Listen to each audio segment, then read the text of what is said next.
Welcome back to The Remote Life. My name is Han Talbot, also known as Han Meets World, and today we'll be chatting with Nikki Vargas. Originally from Colombia and now based in New York, Nikki is founding editor of Unearth Women and senior editor at Fodor's Travel, as well as author of Wanderess, a women's travel resource that combines the expertise, wisdom, and stories of leading women in the travel space. In this episode, we talk about Wanderess and why it's an essential piece of the travel kit, Nikki's writing work, and how you can pitch your stories to her. So grab a coffee, a tea, or something stronger, and let's get started. So Nikki, welcome to The Remote Life. How are you? I am so good. Thank you so much for having me on. So Nikki, to begin with, connect the dots for us. What is your remote life story and do you have a mission? Yeah, so it's funny. In the start of my career, most people, I worked typical 9 to 5 in an office, but I had this dream of being a travel writer and journalist.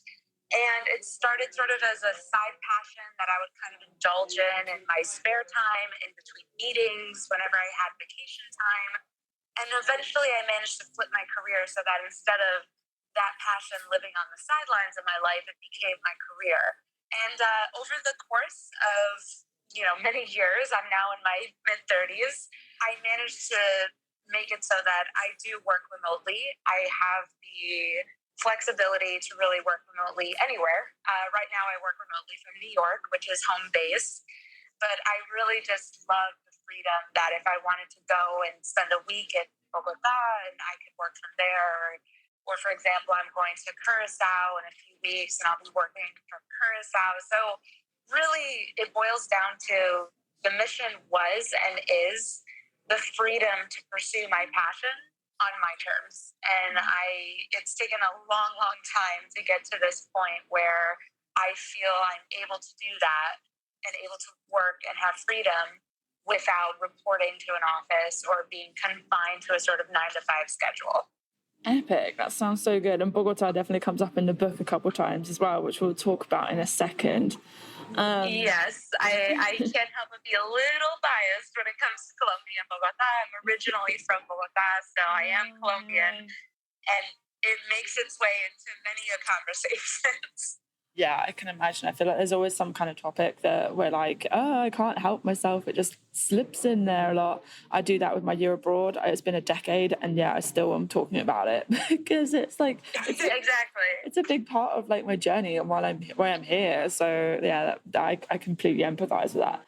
But you know what? Why don't we then segue very well into the Wanderess book, which I'm so excited about. And I was reading it thinking, oh my God, this book is literally everything that I've ever thought as a solo female traveler in one book. You really picked up on a lot of things that I was kind of, you and your collaborators, I never thought to vocalize. So why don't you tell us about it? Yeah, first of all, thank you so much. I love to hear that. I love to hear that people pick up this book and it surprises them, and they even seasoned travelers will find stuff in Wanderess that they're like, I never thought about that. And even I was working on this book. It, like you said, it's a collaborative effort. There's many, many, many women that contributed to this book and lent it their expertise. And throughout the process of editing this book and working with our publisher, I was constantly learning new things. And I consider myself a travel expert. It's my career. And I was like, I didn't realize that your local consulate could do that for you, or this is the most efficient way to pack. And so even if you are a bona fide travel expert and you've got it down pat, there's so much in Wanderess that it is truly an exhaustive resource. And for those who are unfamiliar with it, really it's a women's travel book that is very nuanced. And the reason I like to say that is because more often than not, I think travel content tends to be a one-size-fits-all approach. You see these sort of general packing lists, generalized destination roundups. And I think that there's a big missed opportunity there because at the end of the day, the way a new mom travels differs from the way a 20-something backpacker travels, differs from the way a woman of color might travel, or someone going through menopause, or someone with their husband. It's the needs of travelers are very nuanced. And I think the more specific you can get, the better the travel content. And so Wanderess really aims to do that. And that's why there are so many contributors in the book, because the very first step of making Wanderess a reality was realizing that I am not an expert of everybody's travel experience. I have one experience and that I can bring to the table, but I needed these women to step in and bring in their expertise where it comes to things that I don't know firsthand. And that's what I really love about Wanderess, is just how nuanced it gets and how detailed it gets, and how you could be a 20-something kid who's solo traveling for the first time, or you could be a new mom who's trying to find a vacation to go with your kiddos, or you could be a senior traveler going through menopause, and you're going to find things in Wanderess that speak to you. Yeah, absolutely. I was thinking, like, when I was reading it, it reminded me of when I was, 20 and on the road, and thinking about, like, even down to small things like my own personal safety, like just things that we have to think about slightly different. And it's so refreshing to have a book that actually reflects that and what we've been thinking all along. It's so easy to kind of think like, oh, I surely shouldn't have to think this way, or like, consider this sort of thing when I'm going away. But like, obviously, yeah, whether you're a woman, person of colour, if you're different sexualities, yeah, you really do have to think about these things. And so it's so helpful to like have this resource where like, even out to allies can also read it as well. That's one thing I try to push, is that it's not just for the people that it's written about, it's for other people to understand the experience too. Exactly. And ultimately, this is my hope for Wanderess as it sort of goes out into the world, is that I really hope that everybody that they find something in there that speaks to them. And that is really why Wanderess has such a sort of diverse pool of contributors, voices, and wisdom and experience that come from these women of all backgrounds and ages. It's so important that it was a fabric of diversity, because that is what travel is. The travel industry is not just the white adventure traveler dude. It's travelers of all ages and all sizes and all identities. And so it's really important that Wanderess try to speak to that. And that's why it really goes, if you look at the title, it's sort of like the modern travel, like, it speaks to sort of modern travelers. That's what we mean by it. Absolutely, yeah. I think that's such a big conversation happening. I mean, it was a conversation anyway. It has been for years, but I feel like it's really coming to the forefront a lot more now that, this is a very big space, and it's, but the image is not just one type of traveller anymore. Absolutely. So yeah, I think this is really exciting to see this resource adding to the conversation as well. I also love that you add so many kind of fun little hidden elements. Like, I don't know if you ever read those magazines when you were a kid, but like that had the quizzes and things like that in it. So obviously, like, you've got quizzes in your book, and I felt like that kid reading those magazines, like, oh, I'm type B or type whatever it is. Like, I had so much fun. It was, I love that you picked up on that. So I have to give major props to our publisher, Clarkson and Potter. They're an imprint, part of Penguin Random House, but their imprint really does. It's sort of funny. They do mostly cookbooks, so it's sort of like when they wanted to do Wanderess, I was like, "Are you sure?" Because like they do all cookbooks, so I was like, "Okay, this is a little left field." But Clarkson and Potter also does a lot of gift items, and so right off the bat, they're like, they had a vision for this book, and they really wanted it to be interactive. And so it was entirely their idea that Wanderess would be, would have interactive quizzes and checklists and this whole section in the back that you are supposed to write in. And the idea is that Wanderess it's supposed to be like your travel companion. It's supposed to get dirty. It's supposed to have dog-eared pages and sand stuck in the binding. It's supposed to be kind of this book that you carry around with you.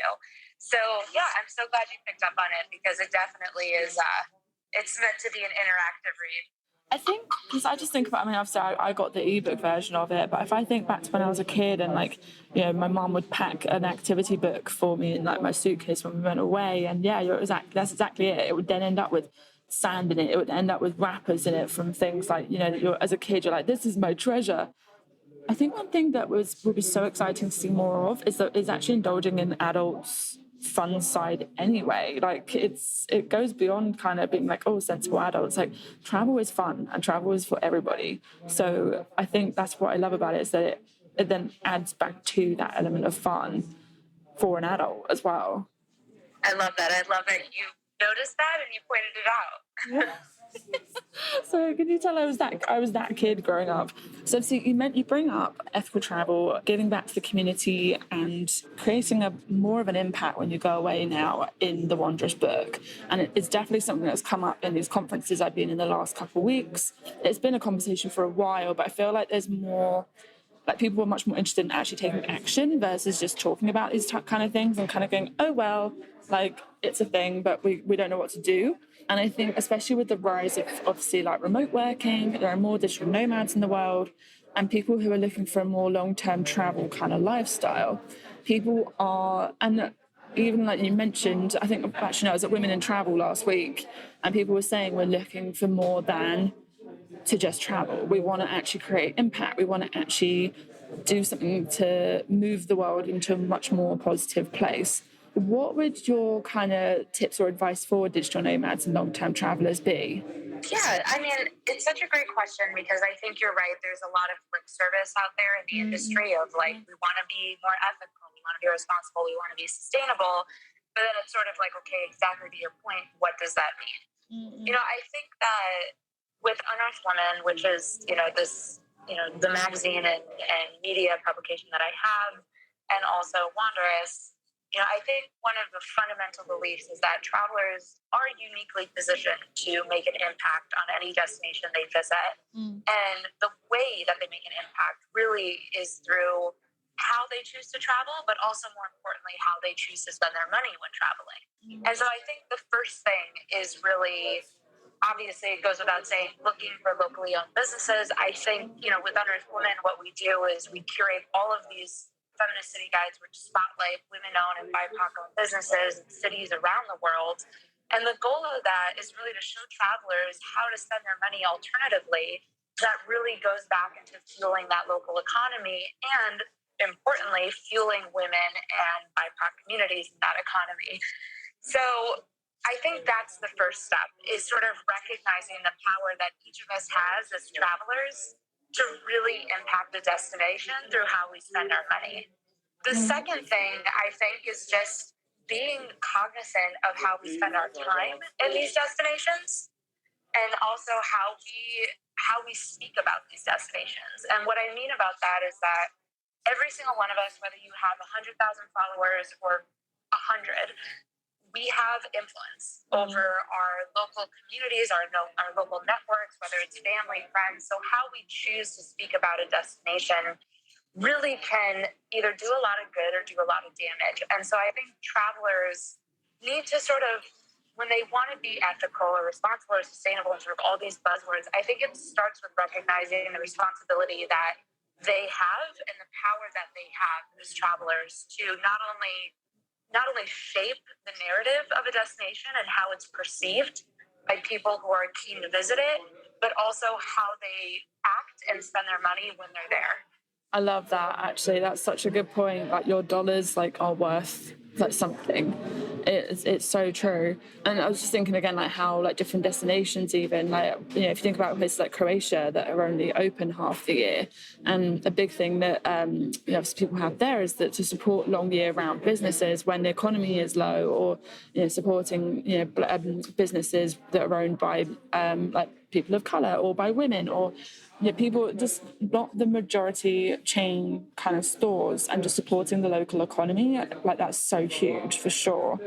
Yeah, and I think also, I'm sorry to interrupt, but I think to add to that too is that there is no shortage of resources right now available to travelers on how to do this and how to connect in meaningful ways. So, Wanderess, in the back of the book, there's pages and pages of resources of women-led organizations, nonprofits that really do the work and that you can support as a traveler. Outside of that, there's organizations like Impact Travel Alliance, which really, they've worked with the United Nations in the past to really focus on sustainable travel. And these organizations they're leading the way. So I think it's, when travelers are like, how do I travel responsibly, or how do I do this? It's like, well, you just got to do the work. It's pretty much laid out for you. Yeah. It's sort of like, you just look around. That is one thing I say to people also, is that Google is free. Exactly, yes. Yeah. For sure, it's not all about not using the straws. Like, there is a lot more you're able to do from it. And just out of curiosity, so a couple of weeks ago, I was in Dubrovnik, and they were saying how they are looking to attract kind of more long-term travelers because of like the deeper interest in their destination. Because the places like Dubrovnik have had a problem with over tourism, so obviously, crowds in the old towns and just kind of having that short-term economy. Whereas obviously long-term travelers, as we've already talked about, are looking for something a little bit deeper and to kind of actually connect more with the culture for a bit longer of a time. And I was just wondering, like, kind of what your advice for maybe tourism boards and companies listening it could be about also trying to be that face of sort of longer term, impactful tourism as well. I think it's sort of whether you're a long-term digital nomad or a short-term digital nomad. I think, sort of harkening back to my previous answer, I think that really what the choices you make on the ground are really the most important. And I think that tourism boards and companies, at least what I'm seeing as sort of a travel editor in the space, is that they're really growing savvy to the needs of digital nomads, the needs of travelers, and especially this rallying cry for more ethical, sustainable travel. And I'm sort of seeing it in tourism boards and also companies. So, for example, like Airbnb, Airbnb, like even what they've done with Airbnb experiences and sort of how they not only adapted it during the pandemic to sort of, digital experiences, but also just the platform itself. Like Airbnb experiences puts money in the pockets of locals. And it generates revenue for locals in these destinations around the world. And for travelers, it offers truly authentic ways to connect with locals and a local culture through the lens of locals. So I am sort of seeing this kind of renaissance of travel as we come out of the pandemic, of tourism boards and companies alike that are not only looking for ways to tap into this desire for more authentic travel, but they're also looking for ways to sort of help travelers, whether they're short-term, long-term vacationers or digital nomads, give them a way to also have a more meaningful experience while they're there. And I think, companies, like I said, Airbnb, or even like smaller women-owned tour companies like Purposeful Nomad, there really is this emphasis on like showing people how to make the most of their time in a destination in a way that feels authentic and impactful. And I love that. And all I can say is I think that's fabulous. Yeah, no, absolutely. It's so refreshing to like hear it as a conversation and hear that people are actually actively trying to move towards it. And again, like we talked about before, like it's not just a kind of, well, this would be nice. Like there's actual work being done to move like that conversation forward now. So I'm going to change the gears a little bit. So tell us a little bit more about your companies and your work, and like what do we need to know about them? So I'm an editor at, so I wear a few different hats. Let me say there's a bit of a balancing act going on. So on one hat, I am the founding editor of Unearth Women. Unearth Women is a women's travel publication I founded in 2018. It began as a print magazine that was sold in over 800 Barnes & Noble locations across the country and bookstores around the world. And as is unfortunately the fate of many print magazines, eventually became a digital-only publication. And it lives today as a digital platform that focuses on telling women's stories in the travel space, on spotlighting, travel trends as it pertains to women, and on producing those feminist city guides I spoke about earlier, which are all about showing travelers how to support women-owned businesses. So that's Unearth Women. The next hat is, the author. So I have Wanderess. I'm currently working on my second book, which is, it is a real labor of love. I'm in the throes of writing it. So it's going. And then the last hat is Fodor's Travel. So Fodor's Travel, obviously, this is an iconic brand that's been around for over 80 years. They have their guidebooks, but they also have their digital site. And I'm an editor there. So my work with Fodor's Travel is I work exclusively on the digital fodorstravel.com or fodors.com. And I work exclusively on commissioning digital stories, editing, writing to the site, reporting, all that jazz. And so those are sort of the three things. But I think what I want people to know is that you can pitch.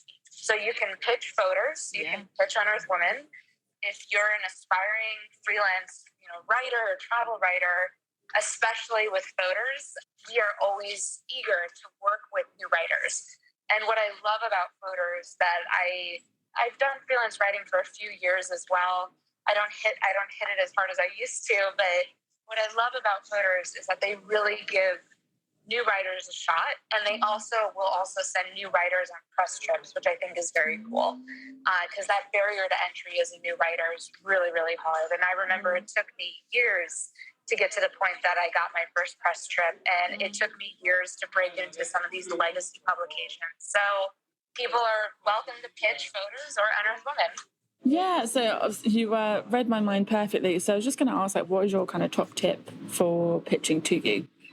So I think that people, when it comes to pitching travel, what I notice, and we go through pitch uniquely. So Fodors goes through pitches every week, twice a week, every single pitch, one by one. We read them together, we discuss them together. So every single pitch is being seen, which I think is important to know because, sometimes editors don't get back to freelance writers. And I know that's frustrating. I for sure have been on the side of freelance writer not hearing back from an editor. So it feels like your time and your effort is not being acknowledged.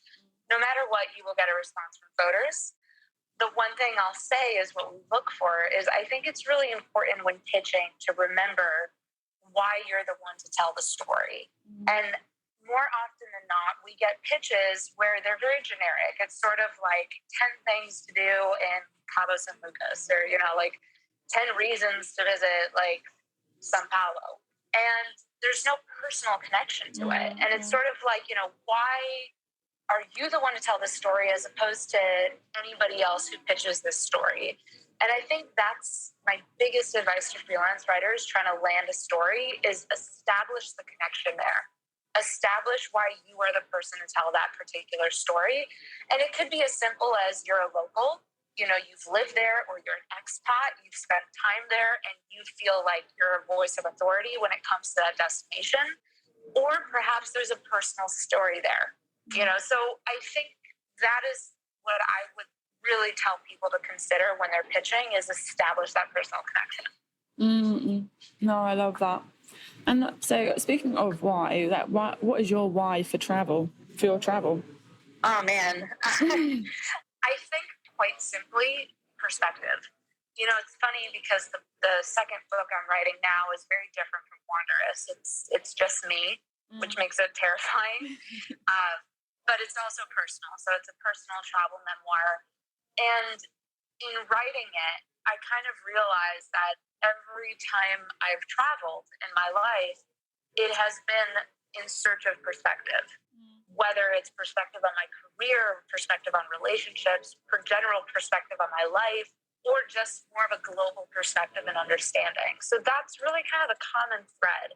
And every time I step out of my comfort zone and put myself in a new place, whether it's 2 hours away or a continent away, I find that I'm a better person because of it, because I've gained a new perspective. So simply put, my why for traveling really is perspective.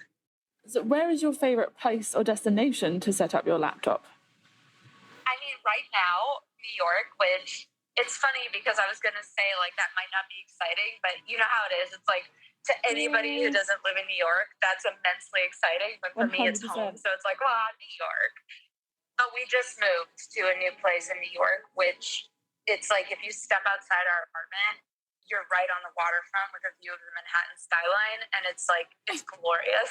So right now, I love how you're just New York, and there you are describing. Just New York. I imagine it's yeah, right? It's I imagine it's how people feel when they live in Paris and they have they see the Eiffel Tower every day, and they're just Eiffel Tower, and I would be oh my God. Yeah. Oh, that's funny. So we literally moved less than a month ago, and our apartment, which is in Long Island City, it's right in front of this beautiful park called Gantry State Park, which is, if anyone's visiting New York, this is the place to go to for stellar skyline views. But you just step right outside our apartment, and there's the Manhattan skyline with the Empire State Building and the East River and everything. So I'm really loving working here right now and just sort of like taking my laptop and sitting in the park or sitting on our roof or whatever. But when it's not New York, I actually have been flirting with the idea of taking my laptop and going down to Colombia, of course. I'm so biased. But as I mentioned, I'm working on the second book, and I always told myself that if I had the opportunity to write a book like this, I would go somewhere and do it. And so I'm really flirting with the idea of going down to Cartagena, which is honestly one of my favorite places in the world. Oh, you're making. I've not even been. I'm kind of sat here going, "Oh, I want to go. That sounds so exciting." I have an accountability partner, and she was just in Medellin for a month. So again, she was like, like pictures and like, videos and things. I was like, oh, "Girl, like what? This is insane." It's stunning. It really is. And Cartagena. I mean, I could go on and on and on and extol the virtues of Cartagena for hours, but. If you're looking for a place to work remotely or set up camp, I mean, it's so beautiful. It's compact, so it's very easy to get around. Like if you're staying either in the centro, the old part of the city, or in Getsemani, which is like a 5-minute walk, it's very easy to just walk around without ever needing public transportation. It's so safe, and I find it's very solo traveling friendly. And it's just full of these beautiful cafes and these hotels, which are so, many of them are very, very affordable. And what I love about them is they have these most of them have these like beautiful, like little courtyards where you could just set up camp with your laptop by the pool or on the roof and just write. So I cannot recommend Cartagena enough. And I am hoping to go down there myself very soon and work on a book. Sounds dreamy, Nikki. I'm like sitting here going, oh my gosh, I would love that right now. So I'm assuming you're kind of more of are you a cafe kind of worker, or are you a mix of home and cafe? Oh my gosh, I am totally a mix. Right now I'm staring at like my setup. I'm at home now, so I have like my kitchen island with like everything on it. But I honestly think I get my best work done in a cafe. Like there's just something about being around other people who are also on their laptops and also working. And I like the soundtrack of a cafe. I love the sound of like just the idle chatter and the people and the coffee being made and the smells. And I just love the ambiance of being in a cafe. And there's one right near me. For anyone who's visiting New York and wants a good place to work, there's one in Long Island City called Sweet Leaf Cafe and Cocktail. And what's so amazing about this is that they have fantastic coffee and pastries and food. And then at like 5 p.m., it turns into a cocktail bar, and you could just like roll right into like dirty martinis and oysters, like if you had a good day of work. So I'm a big fan of that one. Yeah, I think people listening were going, but where, Nikki? Like, I think you knew who you were talking to. So obviously this is the last couple of questions. So just in your book, you mentioned obviously like different places for different types of travellers, but where would you recommend personally for a first-time digital nomad or remote worker? Okay, I mean, I feel like I can't say Colombia again. No, you're allowed. Every answer's Colombia. I mean, obviously Colombia, but honestly, New York. I think New York is like, if you don't live here and you're looking for a place to work, I think New York is incredible. And I think a lot of people have this assumption that New York is just incredibly too expensive. And it can be. Trust me, it absolutely can be. But like most destinations, if you sort of know where to go and you know how to be like sort of are savvy about it, there's many ways to enjoy New York that won't break the bank. And there are so many incredible cafes, especially like in Brooklyn and Queens, that you could just sort of set up camp with your laptop and more importantly, like hobnob with other creatives. There's so many opportunities to meet with other creatives. So I think if you're looking for a place to sort of work and also connect with other creative people, I don't know if it could get better than New York. I mean, I'm not going to argue with you. And again, I feel like I've now got 2 very solid options on my list, and I've been doing this for a while. So. Nikki, I have one last question for you. So fill in the blank. Home is where? I want to say like what what is the quote goes, home is where the heart is. No, you're allowed to say that. I mean, home is where my heart is, which is really, home is where my boyfriend and our dog Chico and our cat is. Wherever they are, that's my home. That's amazing. Nikki, thank you so much for being on The Remote Life. And yeah, everyone should definitely go get a copy of The Wanderess. Thank you so much. And the last thing I'll say, I know I went on and on about pitching Unearth women and Fodors, and I actually didn't say how. So if anybody's interested in pitching, they can send their ideas to pitches@fodors.com. Like I said, we review all pitches as a team. It might be a couple weeks, but you will get a response from us. And if you want to pitch Unearth Women, you can pitch Unearth Women at unearthwomen@gmail.com. And on both Fodors and Unearth Women, you can find writer guidelines to help guide your pitch. There you go, people. You've got your actions. Now go, go, go. There we go. You can become a remote worker too. Freelance writing on the go. Amazing. Nikki, thank you. Thank you so much.